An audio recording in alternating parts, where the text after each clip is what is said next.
سر تعویذات پر اردو کی گنتی اور اردو کے حروف لکھے ہوتے ہیں، کیا یہ جائز ہے؟ ویسے آپ نے لوڈو کھیلنے کے لیے یہ لکھنے ہیں تو جائز ہے، باقی اس کا تعویذ بنانا یہ تو کوئی جائز نہیں ہے۔ ہاں دیکھیں قرآن میں آیا ہے، قرآن میں شفا ہے، سورہ بنی اسرائیل میں۔ کیا اس کا مطلب یہ کہ قرآن جو ہے وہ ایک تھیلی میں لٹکا کے تو گلے میں لٹکا لیا جائے؟ اس سے بھی آسان طریقے سے سمجھا دیتا ہوں۔ سورۃ النحل میں آیا کہ شہد میں شفا ہے، اس کا مطلب کیا ہے؟ شہد چاٹنے میں، یہی مطلب ہے نا۔ اس کا آج تک کسی بیوقوف نے بھی یہ مطلب لیا ہے کہ شہد جو ہے نا چھوٹی سی ڈبیا میں ڈال کے نا ایک تعویذ بنا لو۔ تو شہد سے شفا لینے کا طریقہ اسے چاٹنا ہے، قرآن سے شفا لینے کا طریقہ اس کی تعلیمات پر عمل کرنا ہے۔ روحانی بیماریوں کی شفا ہوگی، شرک سے آپ کی جان چھوٹے گی، اور جسمانی بیماریوں کی شفا، جنات کے حملے سے بچنا، جادو سے بچنا، اس کے لیے آپ نے وہ وظائف کرنے ہیں جو اللہ کے محبوب صلی اللہ علیہ وآلہ وسلم نے تعلیم فرمایا ہے۔ یہ ہم نے اورنج کارڈ، اس کا پہلے بلو کارڈ لکھا تھا، وہ لمبا ہے، اس میں 5 اذکار ہم نے لکھے ہوئے ہیں۔ آیت الکرسی کا وظیفہ ہے، آخری 3 سورتوں کا وظیفہ ہے۔ یہ وہ ذریعے ہیں جس سے آپ نے قرآن سے شفا حاصل کرنی ہے۔ باقی تعویذات کے اوپر میرا مسئلہ 109 بڑی تفصیل کے ساتھ ریکارڈڈ ہے۔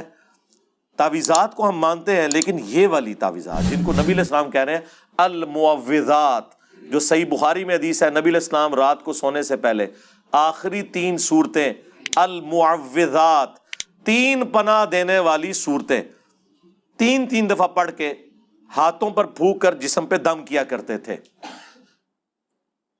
اور صحیح مسلم میں حدیث ہے کہ نبی علیہ السلام کے گھر والوں میں جب کوئی بیمار ہوتا یا کسی کو نظر لگ جاتی تو آپ صلی اللہ علیہ وآلہ وسلم آخری 3 سورتیں پڑھ کے اسے دم کیا کرتے تھے۔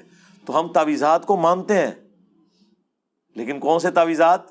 المعوذات، لٹکانے والے نہیں، یہ نمبروں والے۔ یہ نمبروں والے جو حروف ابجد ہیں، اس پہ میری الگ سے ویڈیو ہے۔ یہ ایک زبان ہے لکھنے کی، جیسے محمد کے حروف ابجد بنتے ہیں 92، بسم اللہ الرحمن الرحیم کے 786، مختلف، اللہ کے 66، وہابی کے 24۔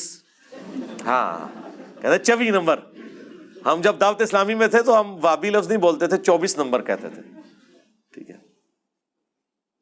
تو بعد میں جب یہ بات آئی نا کہ جی ہمیں 24 گھنٹے کی زندگی قرآن و سنت کے مطابق گزارنی چاہیے، تو وہاں پہ بعض لوگوں نے مدنی اعتراض کر دیا۔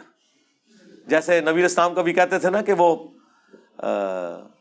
یہودی 10 محرم کا روزہ رکھتے ہیں، تو صحابہ نے کہا کہ یہ تو یہودیوں کی ایک قسم کی مماثلت ہو جائے گی، تو نبی نے فرمایا صلی اللہ علیہ وآلہ وسلم آپ 9 کا بھی ساتھ رکھ لو۔ تو یہ لوگ پتہ جب ادھر ہوا نا کہ 24، تو اگر آپ کہیں گے 24 گھنٹے کی زندگی قرآن و سنت کے مطابق گزاریں، یہ تو وابی زندگی ہو جائے گی، تو انہوں نے کہا آپ ڈبل 12 کہہ لیا کرو تاکہ 12ویں کی نسبت۔ یار یہ میں آپ کو ریئل ٹائم ڈیٹا بتا رہا ہوں، ڈبل 12۔ الیاس قادری صاحب کبھی نہیں بولیں گے 24 گھنٹے کی زندگی، ڈبل 12۔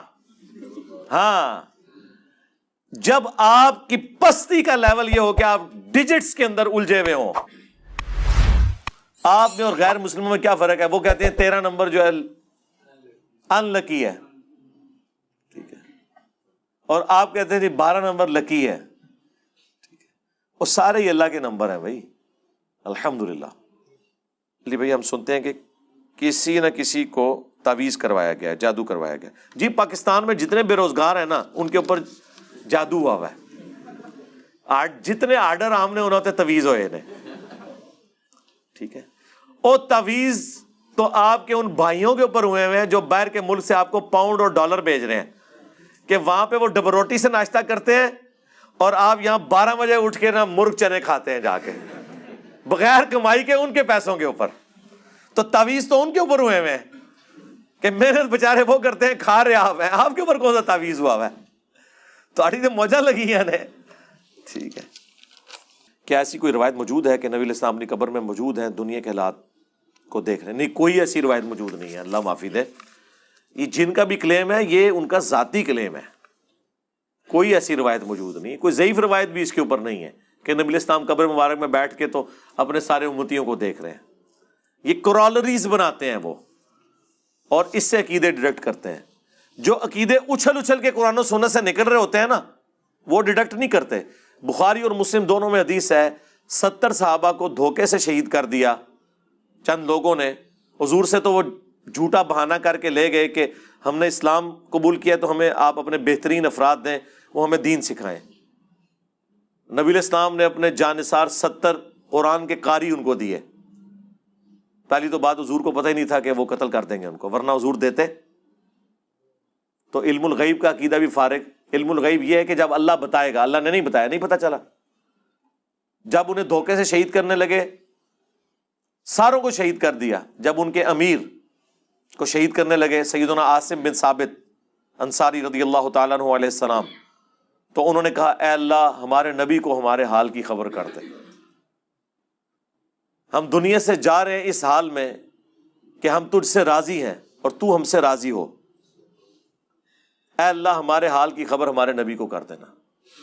اور نبی علیہ السلام, بخاری کے الفاظ ہیں, نبی علیہ السلام کہتے ہیں مجھے جبرائیل نے ابھی خبر دی ہے کہ تمہارے ساتھیوں کو شہید کر دیا گیا, اور انہوں نے مرتے وقت اپنے رب کے حضور یہ دعا کی. انہوں نے حضور جب دنیا میں موجود تھے یہ نہیں کہا یا رسول اللہ مدد, یا رسول اللہ انظر حالنا, اے اللہ ہمارے نبی کو ہمارے حال کی خبر کر دیں. اس حدیث پہ میں نے کہا تھا ایک حدیث اور 3 عقیدے. علم الغیب کا عقیدہ فارغ, انہوں نے کہا اللہ بتائے گا. نمبر 2 حاضر و ناظر فارغ کہ رسول اللہ مدینے میں ہوتے ہوئے ہمیں دیکھ رہے ہیں, ان کا نہیں اللہ اطلاع دے گا. اور نمبر 3 رسول اللہ کو مدد کے لیے نہیں پکارا, اللہ کو ریکویسٹ کی.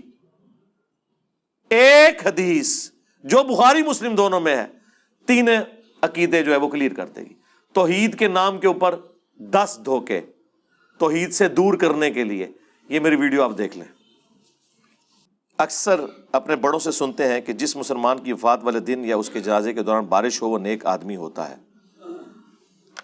اسی بزرگ سے صرف یہ پوچھ لیں کہ اگر وہ دوسرے فرقے کا ہو تو ٹائم کیا مت آ کے ان جواب دے. کیا صرف بریلویوں کے جنازے کے اوپر بارش ہوئی ہے, کبھی دیوبندیوں کے جنازے پہ نہیں ہوئی, اہل حدیث کے جنازے کے اوپر نہیں ہوئی, شیعہ کے جنازے کے اوپر نہیں ہوئی؟ یہ کوئی کرائٹیریا نہیں میرے بھائی. بارش کا اس سے کوئی لینا دینا نہیں ہے. بارش اللہ کی مرضی سے ہوتی ہے, جہاں اللہ تعالیٰ چاہتا ہے نازل فرماتا ہے. ایسی کوئی روایت موجود نہیں. ایون اگر کوئی روایت بھی ہوتی نا تب بھی یہ کون ڈیفائن کرے گا کہ یہ بارش جو ہے وہ موسمی بارش نہیں ہے بلکہ اس بندے کی وجہ سے ہوئی ہے. تو بعض لوگ کہیں گے جی اچانک ہوئی ہے. سرکار اکثر بارشیں اچانک ہی ہوتی ہیں. پنڈی اسلام آباد کے لوگوں سے ذرا پوچھیں, جس دن بھی زیادہ گرمی پڑتی ہے نا اچانک شام کے بعد بادل آتے بارش ہو جاتی ہے. کیوں جی اس طرح ہی ہے نا, میں تو اتنے سال وہاں پہ گزارے ہیں مجھے پتا ہے. یہ کوئی کرائٹیریا نہیں میرے بھائی, یہ جذباتی بات ہے. کلمہ کفر کے بارے میں مختصر سی وضاحت کر دیں جس کے بولنے سے مسلمان اسلام سے خارج ہوتا ہے. کلمات کفر وہ ہیں جن میں صراحتاً اللہ اور اس کے رسول کی توہین کسی نے کی ہو, نعوذ باللہ. ظاہر ہے یہ فیصلہ اہل علم کریں گے کہ توہین بنتی ہے نہیں, یا ضروریات دین میں سے کسی چیز کا انکار کرتا ہے. اللہ کا انکار, رسول اللہ کا انکار, قرآن کا انکار, ختم نبوت کا انکار, نماز کی فرضیت کا انکار, زکوٰۃ کے فرض ہونے کا انکار, حج کے فرض ہونے کا انکار, قرآن کی کسی ایک آیت کا انکار, اللہ کی کسی صفت کا انکار. جو بھی ضروریات دین کی چیزیں ہیں ان میں سے کسی کا کوئی انکار کرتے یا اس کی توہین کرتے تو اس کے اوپر پھر ہم یہ کہیں گے کہ یہ اس نے کلمات کفر بولے ہیں. اس پہ وہ تجدید ایمان بھی کرے گا اور تجدید نکاح بھی کرے گا. اس کے لیے کوئی پبلک کو بتانے کی ضرورت نہیں ہے, ورنہ سارے پہنچ جائیں گے اکرام مسلم کے لیے. بس 2 بندے بیٹھیں گواہ کے طور پر, میاں بیوی ایجاب و قبول کر لیں نئے حق مہر کے بس, دیٹس آل, تو وہ کافی ہوگا. تجدید ایمان تو ہم روزانہ کرتے ہیں. رات کو سونے سے پہلے بخاری مسلم میں حدیث ہے کہ جو شخص سورۃ البقرہ کی آخری 2 آیات پڑھ لے گا اسے ہر چیز سے کفایت کریں گی. اس میں تجدید ایمان ہی ہے نا. آمن الرسول بما انزل الیہ من ربہ والمؤمنون کل آمن باللہ وملائکتہ وکتبہ ورسلہ.